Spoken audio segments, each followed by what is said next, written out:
नमस्ते दोस्तों, मैं हूं डॉक्टर निखिल चरडे, लिम्ब रिकंस्ट्रक्शन, नी प्रिजर्वेशन और एलिजरव सर्जन। आज हम बात करेंगे एक बहुत ही इंटरेस्टिंग और एडवांस कंसेप्ट के बारे में, डिस्ट्रैक्शन ऑस्टियोजेनेसिस या डिस्ट्रैक्शन हिस्टोजेनेसिस, जो कुछ सिलेक्टेड पेशेंट्स में क्रॉनिक नॉन हीलिंग अल्सर्स के ट्रीटमेंट में मदद कर सकता है। आपने ऐसे पेशेंट्स देखे होंगे जिनके पैर का घाव या अल्सर महीनों या सालों तक ठीक नहीं होता, ड्रेसिंग्स होते रहती है, एंटीबायोटिक्स चलते रहते हैं, कभी स्किन ग्राफ्ट या फ्लैप सर्जरी भी हो जाती है, लेकिन फिर भी अल्सर पूरी तरह हील नहीं होता। तो ऐसा क्यों होता है? कई बार प्रॉब्लम अल्सर में नहीं होती, प्रॉब्लम होती है एरिया की पुअर ब्लड सप्लाई और पुअर हीलिंग कैपेसिटी में। डिस्ट्रैक्शन ऑस्टियोजेनेसिस क्या है? अक्सर लोग एलिजरव सर्जरी को सिर्फ बोन लेंथनिंग या डिफॉर्मिटी करेक्शन के लिए जानते हैं, लेकिन एलिजरव का सबसे पावरफुल इफेक्ट सिर्फ बोन बनाना नहीं है।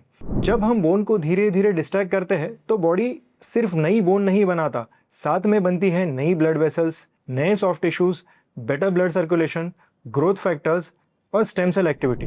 इस प्रोसेस को हम डिस्ट्रैक्शन हिस्टोजेनेसिस कहते हैं। सिंपल लैंग्वेज में बोले तो हम बॉडी की नेचुरल हीलिंग पावर को एक्टिवेट करते हैं। अब ये अल्सर हीलिंग में कैसे मदद करता है? जब किसी एरिया में ब्लड सप्लाई बढ़ती है तो ऑक्सीजन और न्यूट्रिएंट्स ज़्यादा पहुंचते हैं, रिजल्ट हीलिंग इंप्रूव होती है। मैं अपने पेशेंट्स को एक सिंपल एग्जांपल देता हूँ। अगर किसी खेत में पानी ही नहीं पहुंच रहा हो तो कितना भी खाद डालो, फसल अच्छी नहीं होगी।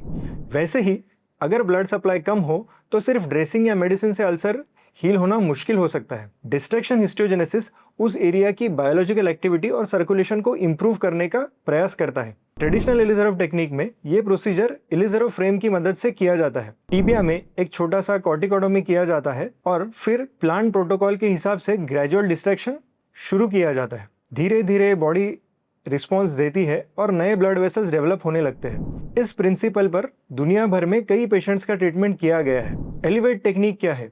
आजकल कुछ स्पेशलाइज्ड डिवाइसेस भी अवेलेबल है, जैसे कि एलिवेट सिस्टम। ये डिवाइस स्पेशली डिजाइन किया गया है ताकि कंट्रोल डिस्ट्रैक्शन के थ्रू ब्लड वेसल्स फॉर्मेशन और टिश्यू रीजनरेशन को स्टिमुलेट किया जा सके। कंसेप्ट वही है, बॉडी की नेचुरल हीलिंग को बूस्ट करना, बस टेक्निक और इम्प्लांट डिजाइन में थोड़ा डिफरेंस होता है। किन पेशेंट्स को फायदा हो सकता है? सिलेक्टेड केसेस में chronic non healing ulcers, diabetic foot ulcers, ischemic ulcers, venous ulcers और लिम्ब साल्वेज केसेस में इसका रोल हो सकता है। लेकिन याद रखिए, हर अल्सर के लिए यह ट्रीटमेंट जरूरी या सूटेबल नहीं होता। प्रॉपर इवेल्युएशन बहुत इंपॉर्टेंट है। तो याद रखिए, डिस्ट्रैक्शन ऑस्टियोजेनेसिस कोई मैजिक ट्रीटमेंट नहीं है। Diabetes control, infection control, nutrition, wound care और पेशेंट कंप्लायंस भी उतना ही इंपॉर्टेंट है। लेकिन जब कन्वेंशनल ट्रीटमेंट फेल हो जाए तब डिस्ट्रैक्शन हिस्टोजेनेसिस सिलेक्टेड पेशेंट्स में एक पावरफुल बायोलॉजिकल सॉल्यूशन प्रोवाइड कर सकता है। इसीलिए हम कहते हैं, कभी कभी अल्सर को नहीं, उसकी बायोलॉजी को ट्रीट करना पड़ता है। अगर आप या आपके किसी रिलेटिव को क्रॉनिक नॉन हीलिंग अल्सर है तो एक लिम्ब रिकंस्ट्रक्शन और एलिजरव स्पेशलिस्ट से जरूर कंसल्ट कीजिए। मैं हूं डॉक्टर निखिल चरडे। अगर वीडियो पसंद आया है तो इसे लाइक करें, शेयर करें और सब्सक्राइब करना ना भूलें। मिलते हैं ऐसे ही नेक्स्ट इन्फॉर्मेटिव वीडियो में। जय हिंद।